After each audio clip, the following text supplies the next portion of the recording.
வணக்கம் நண்பர்களே. மார்க்கெட்டிங் பற்றிய எங்கள் 4 வீடியோ தொடர்களில் இது இரண்டாவது.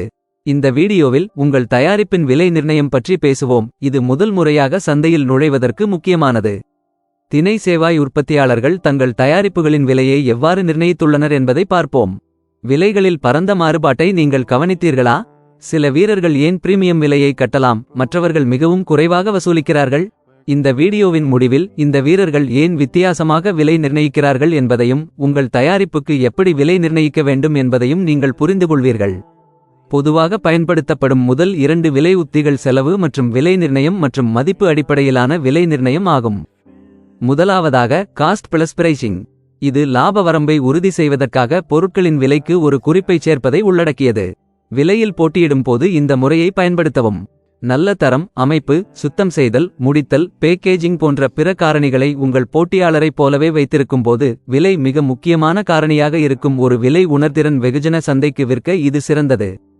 எடுத்துக்காட்டாக, 1 கிலோகிராம் திணை சேவாய் மதிப்பு கூட்டல் பொருளின் உற்பத்தி செலவு 91 ரூபாயாக இருந்தால் உங்கள் போட்டியாளர்கள் 1 கிலோகிராம் 181 ரூபாய்க்கும் குறைவாக விற்கவில்லை என்று கருதி 1 கிலோகிராம் திணை சேவாய்க்கு உங்கள் விலையை 45% முதல் 50% வரை, அதாவது 1 கிலோகிராம் 181 ரூபாயாக நிர்ணயிக்கலாம். இரண்டாவதாக மதிப்பு அடிப்படையிலான விலை நிர்ணயம். இந்த உத்தி பொருளின் விலையை விட வாடிக்கையாளருக்கு உணரப்பட்ட மதிப்பின் அடிப்படையில் விலைகளை அமைக்கிறது. விலை, நல்ல தரம், அமைப்பு, சுவை, முடித்தல் மற்றும் பேக்கேஜிங் தவிர வேறு காரணிகளில் போட்டியிடும்போது இந்த முறையை பயன்படுத்தவும். விலையை விட தரம் மற்றும் பேக்கேஜிங் மிகவும் முக்கியமான நடுத்தர முதல் உயர் வருமான சந்தைகளுக்கு இது சிறந்தது. எடுத்துக்காட்டாக, 1 கிலோகிராம் திணை சேவாய் மதிப்பு கூட்டல் தயாரிப்புக்கான உற்பத்தி செலவு 181 ரூபாயாக இருந்தாலும் நல்ல தரம், அமைப்பு, சுவை, முடித்தல் மற்றும் பேக்கேஜிங் போன்ற உயர்ந்த தரத்திற்கு பிரீமியம் வசூலிக்க உங்கள் விலையை 1 கிலோகிராம் 230 ரூபாய் முதல் 250 ரூபாய் வரை நிர்ணயிக்கலாம்.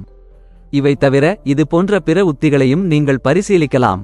ஆரம்பத்தில் வாடிக்கையாளர்களை ஈர்ப்பதற்கும் சந்தை பங்கை பெறுவதற்கும் குறைந்த விலைகளை அமைத்து பின்னர் படிப்படியாக விலையை அதிகரிக்கவும். புதிய மற்றும் தனித்துவமான தயாரிப்புகளுக்கு ஆரம்பத்தில் அதிக விலைகளை நிர்ணயித்தல், பின்னர் போட்டி அதிகரிக்கும் போது அவற்றை குறைத்தல்.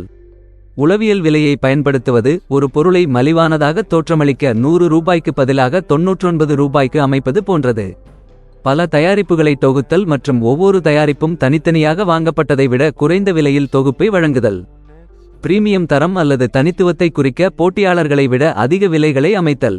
சந்தை தேவை, போட்டி மற்றும் பிற வெளிப்புற காரணிகளின் அடிப்படையில் விலைகளை தொடர்ந்து சரிசெய்வது.